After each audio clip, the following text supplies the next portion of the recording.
இன்னும் 5 சரியாக 5 நிமிடம் 20 செகண்ட்ல முடிச்சிருக்கேன். ஆமா, முன்னாடியே கைப்பற்றி பேசுறீங்களா? ரம்யா அவர்களுக்கு உண்மையிலேயே சூப்பரா சொன்னாங்க, கல்லூரியை பத்தி சொன்னாங்க. உண்மையிலேயே நான் பார்த்த வரைக்கும் தர்மபுரி மாவட்டத்தில் இது 2வது முறை சக்தி கைலாஸ் கல்லூரிக்கு நான் பட்டிமன்ற நடுவராக இருந்தேன். தயவு செஞ்சு 5 நிமிஷம் முடிச்ச பேசாதீங்க. நீ இந்துவாக இருந்தால் கோவிலுக்கு செல்லலாம், நீ இந்துவாக இருந்தால் கோவிலுக்கு செல்லலாம், கிறிஸ்துவனாக இருந்தால் தேவாலயத்திற்கு செல்லலாம், முஸ்லிமாக இருந்தால் மசூதிக்கு செல்லலாம். நீ சக்தி கைலாஸ் கல்லூரிக்கு வர வேண்டும் என்றால் நீ முதலில் நல்ல மாணவியாக இருக்க வேண்டும்.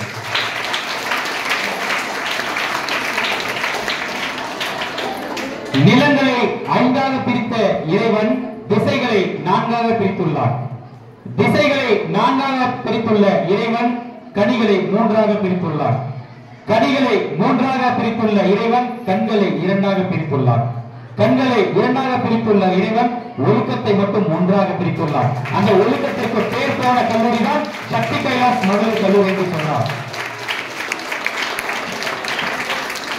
உண்மையிலேயே தர்மபுரி மாவட்டத்தில் பெயரிலேயும் சரி, ஒழுக்கத்திலையும் சரி, படிப்பிலையும் சரி சக்தியை சேர்த்துக் கொண்டு உள்ளது சக்தி கைலாஸ் கல்லூரி மட்டும்தான். இத்தரும் சிறப்புகள் இந்த கல்லூரிக்கு உண்டு. இந்த கல்லூரியுடைய துணை முதல்வர் செந்தில் ஐயா அவர்கள் இருக்கார். உண்மையிலே அவ்வளவு பெரிய ஒரு நல்ல மனிதர் நான் சந்திச்சதுல. இன்னைக்கு ஆக்சுவலி மேடம் சொன்ன மாதிரி இன்னைக்கு நான் அவைலபிளா இல்ல. எங்க அம்மா திருச்செந்தூர் போலான்னாங்க. எதுக்குன்னா செந்தில் ஆண்டவரை தரிசிக்கன்னாங்க. இல்லம்மா இந்த மாதிரி சக்தி கைலாஸ் கல்லூரியில பட்டிமன்றத்தை கூப்பிட்டுருக்காங்க, அங்க போலாம் அப்படின்னு. எதுக்குடா அழகான பொண்ணுங்க இருப்பாங்க அதுக்காக. சத்தியமா இல்லம்மா, நீ எங்க போலான்னு கேட்டேன். கோவிலுக்கு போலான்னு. யார பாக்க? செந்தில் ஆண்டவன். அந்த செந்தில் சாரே அந்த கல்லூரியில என்னமா இருக்காங்க. ஆமா, அது மட்டும் இல்லாம ஒரு உன்னதமான ஜீவன் எது தெரியுமா? தன் பிள்ளைகள் கற்காவிட்டாலும் தன்னுடன் பயிரும் மாணவ மாணவிகள் கற்க வேண்டும் என்பதற்காக தன்னுடைய வாழ்க்கை நலனையே கல்வி பணிக்காக அர்ப்பணித்துக் கொண்டுள்ள உன்னதமான ஜீவன் ஆசிரியர்கள் தான். நான் சொன்னல, எங்க அம்மா செந்தில் ஆண்டவரை தரிசிக்க கூப்பிட்டாங்க. நான் செந்தில் ஆண்டவரே சக்தி கைலாஸ் சொல்லுகிறேன்னு சொல்லி அப்படியே எட்டி பாருங்க, வரல அடிக்கிற. ஆமா, சரி, இது தீர்ப்புக்கு வந்துருவோம். அருமையான பேச்சாளர்கள், ஒரு அருமையான விவாதங்கள் இவ்விடத்திலே போயிருந்தன. பெண்களின் முன்னேற்றத்திற்கு ஊக்கமளிப்பது குடும்பமா சமூகமா என்ற விவாதங்கள் போயிருந்தன. உங்களுக்கு எத்தனை பேருக்கு தெரியும் என்று தெரியவில்லை, இந்தியாவினுடைய முதல் குடியரசுத் தலைவர் யார்? டாக்டர் ராஜேந்திர பிரசாத். தமிழ்நாட்டிலே பிறந்த, ராமநாதபுரம் மாவட்டத்தில் பிறந்த ஒரு ஏழை குடும்பத்தை சார்ந்த ஒரு இளைஞர் இந்தியாவினுடைய குடியரசுத் தலைவர் ஆனார். யார்?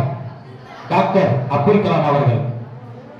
அப்துல் கலாம் அவர்கள் ஒரு பேட்டியை சொல்கிறார்கள், வேற்றுமையில் ஒற்றுமை இருந்ததால் தான் நான் குடியரசுத் தலைவர் ஆனேன் என்று. இதுல இன்னொரு விஷயம் பாருங்க, அப்துல் கலாம் ஐயா அவர்களுக்கும் அங்கே வீடியோ எடுக்கிறவர்களுக்கும் நிறைய தொடர்பு உண்டு. அப்துல் கலாம் ஐயா அவர்களை பலமுறை சந்தித்த தர்மபுரி மாவட்டத்தை சேர்ந்த ஒரு உன்னதமான மனிதர் பேச்சாளர்கள். அப்துல் கலாம் ஐயா அவர்கள் சொல்கிறார், நான் சிறு பிள்ளையாக இருக்கும் பொழுது என்னை வளர்த்தவர் சுப்பிரமணிய ஐயர். நான் பெரியவன் ஆன பின்பு எனக்கு கல்வி கற்றுத்தந்தவர் ஐயாத்துரை சாலமான் அவர்கள். பிறப்பிலே நான் ஒரு இஸ்லாம். இவ்விடத்திலே என்னை வளர்த்தவர் இந்து என்கிற சுப்பிரமணிய ஐயர். எனக்கு கல்வி கற்பித்து கொடுத்தவர் ஐயாத்துரை சாலமான். நான் இஸ்லாம். 3 மதங்களும் இந்த சமுதாயம் எனக்கு ஊக்கம் அளித்ததால் தான் நான் இந்தியாவினுடைய குடியரசுத் தலைவர் ஆனேன் என்று அழைத்து சபலமாக சொல்லியிருக்கார். இங்க எத்தனை பேருக்கு தெரியும் என்று தெரியவில்லை, புதுக்கோட்டை மாவட்டத்திலே ஜெயலட்சுமி என்ற ஒரு சிறுமி ஒரு ஆன்லைன் ட்ரைனிங், அந்த ட்ரைனிங்கில் பங்கேற்று வெற்றி பெற்றார்கள். இந்திய விண்வெளி துறையை பார்வையிடுவதற்காக இஸ்ரோ என்று சொல்லக்கூடிய இந்திய விண்வெளி ஆராய்ச்சி நிறுவனத்தை பார்வையிடுவதற்காக ஒரு வாய்ப்பு கிடைத்துள்ளது. அந்த பெண்ணிடம் போவதற்கான வறுமையான குடும்பம், செலவு இல்லை. எத்தனையோ தொண்டு நிறுவனங்கள் அந்த சிறுமிக்காக உதவினார்கள். மீண்டும் புதுக்கோட்டையை சேர்ந்த பல தொண்டு நிறுவனங்கள் அந்த சிறுமியை அணுகி உதவியை நாடி வந்திருந்தார்கள். அதற்கு அந்த சிறுமி சொன்னார்கள், என்ன தெரியுமா ஐயா, நான் இந்திய விண்வெளி ஆராய்ச்சி நிறுவனத்திற்கு செல்ல வேண்டிய தொகை எனக்கு கிடைத்து விட்டது, நீங்கள் எனக்கு உதவ வேண்டும் என்றால் என்னுடைய கிராமம் மிக குக்கிராமம், மிகவும் ஏழ்மை வாய்ந்த மக்கள் வசிக்கக்கூடிய கிராமம், என்னுடைய கிராமத்திற்கு நீங்கள் வீட்டுக்கு ஒரு கழிப்பிடம் கட்டித்தாருங்கள் என்று கேட்டார். அந்த தொண்டு நிறுவனம் அந்த கிராமத்தில் 300 கழிப்பிடங்களை கட்டி தந்தது. அந்த சிறுமி இன்று இந்திய அளவு, இது மட்டும் இல்லைங்க, நார்சேடு 7ஆம் வகுப்பிலே அந்த சிறுமியை பற்றி ஒரு பாடமே வந்துள்ளது என்றால் அதுக்கு காரணம் சமூகம் தான் என்று கூறலாம். இது மட்டும் இல்லை, பெண்கள் தினத்தை முன்னிட்டு இந்த இடத்திலே பெண்களை பற்றி பெண்களே பேசக்கூடிய ஒரு வாய்ப்பு கிடைத்துள்ளது என்றால் அதுக்கு காரணம் சமூகம் தான். இங்க எத்தனை பேருக்கு தெரியும் 1985 எத்தனை பெண்கள் பட்டம் படித்துள்ளார்கள்? சரியாக சொல்ல போனால் 1985 72,360 பேர் பட்டம் வாங்கியுள்ளார்கள் பெண்கள். அதே அடுத்த 10 ஆண்டு 1995ஆம் ஆண்டு எத்தனை பேர்? 3,86,465 பேர். இப்பொழுது 2025 எத்தனை பேர் பட்டம் வாங்கினார்கள்? பல கோடி கணக்கை தாண்டி விட்டது. இதெல்லாம் பார்க்கின்ற பொழுது பெண்களுக்கு ஊக்கம் அளிப்பது எது? குடும்பமா, சமுதாயமா? இங்கே எத்தனை பேருக்கு தெரியும்? ஐயா அவர்கள் சொல்லியிருந்தார்கள், ஒரு கணவன் மனைவி அவர்களுடைய ஒரு குழந்தையை பெற்றுவிட்டு அவர்கள் பிரிந்து விட்டார்கள். அந்த பெண் சமுதாயத்தை நாடி பல போராட்டங்களில் பல வேலைகளில் ஈடுபடுகிறார்கள். ஏதோ ஒரு கால சூழ்நிலையின் காரணமாக ஏதோ ஒருவரை திருமணம் செய்து கொள்கிறார்கள். 4 ஆண்டுகளுக்கு பிறகு அந்த திருமண வாழ்க்கையும் நீடிக்கவில்லை. மறுபடியும் சமுதாயத்தை நாடி தனியாக சென்றுள்ளார். இருந்து தன்னுடைய வாழ்க்கை பாடத்தையே ஒரு புத்தகமாக எழுதுகிறார்கள். அப்பொழுதுதான் அவர்களுக்கு தெரிந்தது அவர்கள் ஒரு கவிஞர் என்பது. சமுதாயத்தில் நடக்கக்கூடிய விஷயங்களை மட்டும் புத்தகமாக எழுதாமல் நர்மதா பள்ளத்தாக்கில் பாதிக்கப்பட்ட மக்களுடைய வாழ்க்கையை புத்தகமாக எழுதியவர் அருந்ததி ராய் என்று சொல்லக்கூடிய ஒரு பெண். ஒரு மிகப்பெரிய விருதுகளை விருது வாங்கிய ஒரு பெண் தான் நர்மதா அருந்ததி ராய்.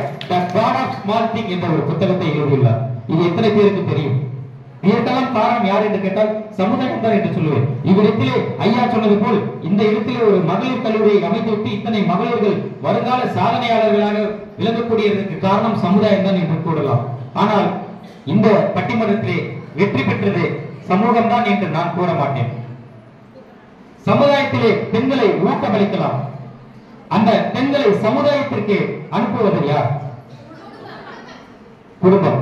அனைவருக்கும் தெரியும், பி.வி. சிந்து தமிழ்நாட்டிலே ஆகட்டும் சரி, இந்தியாவில் ஆகட்டும் சரி, எத்தனை பி.வி. சிந்துக்கள் இருந்துள்ளனர்? எனக்கு தெரிந்து ஒரே ஒரு பி.வி. சிந்துக்கள் மட்டும்தான். ஏன் எங்கேயோ ஏதோ ஒரு மூலையிலே பல பி.வி. சிந்துக்கள் அடங்கி உள்ளனர். ஏன் அவர்கள் வெளியே வர காரணமாக இல்லை? இங்க எத்தனை பேருக்கு தெரியும் நிர்பயா படுகொலை?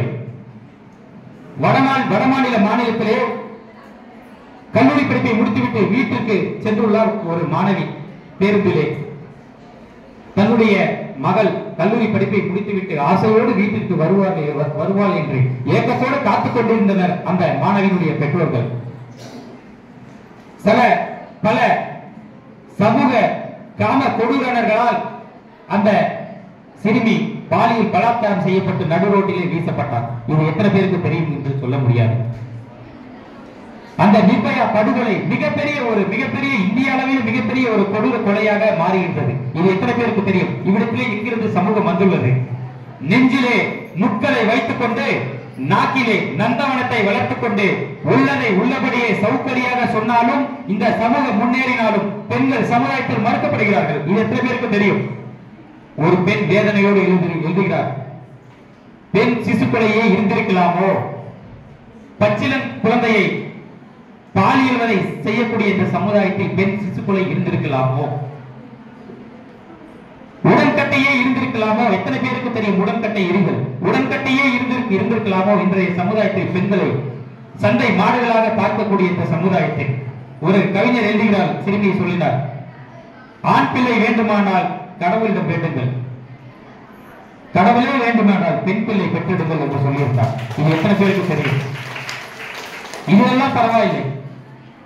இதில் குடும்பத்திற்கும் சமுதாயத்திற்கும் என்ன சம்பந்தம்? எத்தனை பேருக்கு தெரியும்? புதுக்கோட்டை சாந்தி அத்தனை பேருக்கு தெரியும். ஒலிம்பிக்கில் பல பதக்கங்களை வென்றவர் உசைன் போல்ட். ஆனால் இந்தியாவிற்காக தமிழ்நாட்டை சார்ந்த புதுக்கோட்டை சேர்ந்த ஒரு ஏழ்மை குடும்பத்தை சேர்ந்த சாந்தி என்கிற ஒரு பெண் இந்தியாவுக்காக பல பதக்கங்களை வென்றுள்ளார். வேற ஒரு நாட்டில் இந்தியாவுக்காக ஒரு அணி ஓடிக்கொண்டிருக்கும் பொழுது, தடகள போட்டியில் ஓடிக்கொண்டிருக்கும் பொழுது சாந்தி என்ற பெண்ணிற்கு ஆண்மை தன்மை அதிகமாக உள்ளது என்று அவர்களை போட்டியில் இருந்து நிராகரிக்கப்பட்டு சமுதாயம் அவர்களை அவ்வளவு ஒரு கேவலமாக பேசப்பட்டுள்ளது. ஆனாலும் அவர்களுடைய தந்தை அவர்களை மனம் தவறாமல் விடையவில்லை. இருந்தாலும் அவருடைய பெற்றோர்கள் செங்கல் சோலையில் வேலை செய்திருந்தார்கள். அந்த சாந்தி அவர்களும் செங்கல் சோலையில் வேலை செய்திருந்தார்கள். எத்தனையோ தொண்டு நிறுவனங்களை நாடி சென்றுள்ளன. ஆனால் தொண்டு நிறுவனங்கள் ஆறுதல் வார்த்தைகளை மட்டும்தான் கூறியுள்ளனர். அவ்விடத்திலே தன்னுடைய பெண்ணிற்கு தைரியத்தை கொடுத்து தன்னுடைய மகள் சாதிக்க வேண்டும் என்பதற்காக பல நீதிமன்றங்களை நாடி ரிட் என்ற வழக்கை தொடர்ந்து இன்று இந்தியாவினுடைய தடகள போட்டியினுடைய துணை தலைவராக பதவி வகிக்கிறார்கள் என்று சொன்னால் அதற்கு காரணம் அவர்கள் குடும்பம் தான். எதிர்நீச்சல் படத்தை அவர்களை வைத்துக் கொண்டுதான் எதிர்நீச்சல் படம் எடுத்துள்ளார். இறுதியாக 2 குறித்து முடித்துக் கொள்கிறேன். எத்தனை பேருக்கு தெரியும் நிமல் ராகவன் என்று சொல்லக்கூடிய ஒரு இளைஞர், தஞ்சாவூர் மாவட்டம். அவர் பிறக்கும் பொழுது அவர்களுடைய தந்தைக்கு பிரைன் டியூமர் என்று சொல்லக்கூடிய ஒரு நோய் பாதிக்கப்பட்டுள்ளது. அவர்களுடைய உறவினர்களும் அந்த சமுதாயமும் அவர்களை ஒதுக்கினார்கள். இவன் சாபமற்றவன், இவன் பிறந்தவுடனே அவர்களுடைய பெற்றோருக்கு நோய்வாய்கள் ஏற்பட்டு விட்டது என்று. ஆனாலும் அவர்களுடைய பெற்றோர்கள் ஏதோ ஒரு உதவியின் மூலமாக பிழைத்துவிட்டு மனம் தளராமல் நிமல் ராகவனை படித்து முடித்துவிட்டு துபாயில் வேலை செய்து கொண்டிருக்கிறார். துபாயில் வேலை செய்துவிட்டு விடுமுறைக்காக தன்னுடைய ஊருக்கு வருகிறார். அப்பொழுதுதான் 2019 கஜா என்னும் புயல் வந்துள்ளது.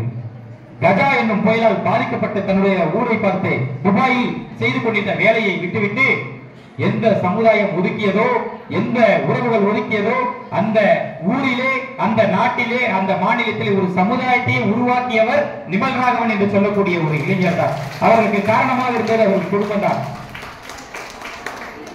சகோதரர் சொல்லினார்கள், பிரித்திகா யாசினி சேலம் மாவட்டத்தைச் சேர்ந்த பிரதீப் குமார் என்று பெயர் சுட்டிக் கொண்டவர் பிரித்திகா யாசினி என்பவர். சிறு வயதிலேயே தனக்கு ஆண்மைத்தன்மை அதிகமாக உள்ளது, பெண் தன்மையும் அதிகமாக உள்ளது என்பதற்காக தன்னை திருநங்கையாக அடையாளப்படுத்தியது இந்த சமுதாயம். பலராலும் அவருடைய தாயார் சிறிதளவு கூட வருத்தப்படவில்லை. தன்னுடைய மகளை பெரும் பாடுபட்டு படித்துவிட்டு தமிழ்நாடு காவல்துறை நடத்தக்கூடிய ஒரு தேர்வினை எழுத வைத்து இந்தியாவினுடைய முதல் திருநங்கை காவல் உதவி ஆய்வாளர் என்ற ஒரு பதவியை பெற்று வைப்பதற்கு காரணம் அவர்களுடைய தாயார் தான். மாணவ மாணவிகளே, தமிழ்நாட்டைச் சேர்ந்த காஞ்சிபுரம் மாவட்டத்தைச் சேர்ந்த பெனசோபைன் என்ற ஒரு பெண் இந்திய குடிமையியல் பணி என்று சொல்லக்கூடிய யூபிஎஸ்சி எக்ஸாம் என்று சொல்லக்கூடிய தேர்வினை எழுதி இந்திய அளவில் 36வது இடம் பெற்றுள்ளார். அவர்களிடம் பல பத்திரிகையாளர்கள் சென்று பல பேட்டிகளை எடுத்துள்ளார்.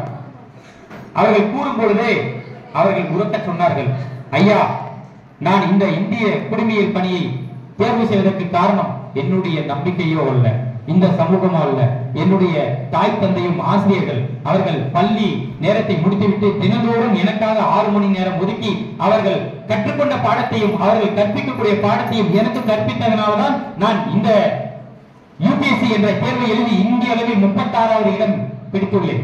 இதுல ஒரு சிறப்பு என்ன தெரியுமா? பார்வையற்ற சிறுமி தான் பெனசோபைன் என்ற ஒரு சிறுமி. அவருக்கு உறுதுணையாக இருந்தது அவர்களுடைய பெற்றோர்கள் தான். ஆகையால் மாணவிகளே, சமுதாயத்தில் இன்றைய காலத்தில் பெண்கள் பல விஷயங்களில் சாதித்துக் கொண்டிருக்கிறார்கள். எந்த அளவிற்கு சாதிக்கின்றனரோ அந்த அளவிற்கு சமுதாயத்தால் துன்புறுத்தப்படுகின்றனர். ஒரு பெண் இன்றைய சமுதாயத்தில் சாதிக்கிறார் என்றால் அவர்களுக்கு பின்புலமாகவும் திரை மறைந்து அத்தனை பேருக்கும் தெரியும் திருக்குறள் எழுதிய திருவள்ளுவர். தமிழுடைய சாதனைக்காக திரையின் பின்பு மறைந்திருந்தவர் வள்ளுவர் மனைவி வாசுகி. அதே போலதான் பெற்றோர்களும் எத்தனையோ பெண்மணிகளினுடைய சாதனைகளுக்கு திரை மறைவில் என்று ஊக்கம் கொடுத்தது குடும்பமே குடும்பமே குடும்பமே என்று கூறிக்கொண்டு வாய்ப்பளித்ததற்கு நன்றி கூறி விடைபெறுகிறேன். பட்டிமன்றம் முடிந்துவிட்டது. ஒரு முக்கிய மனிதர்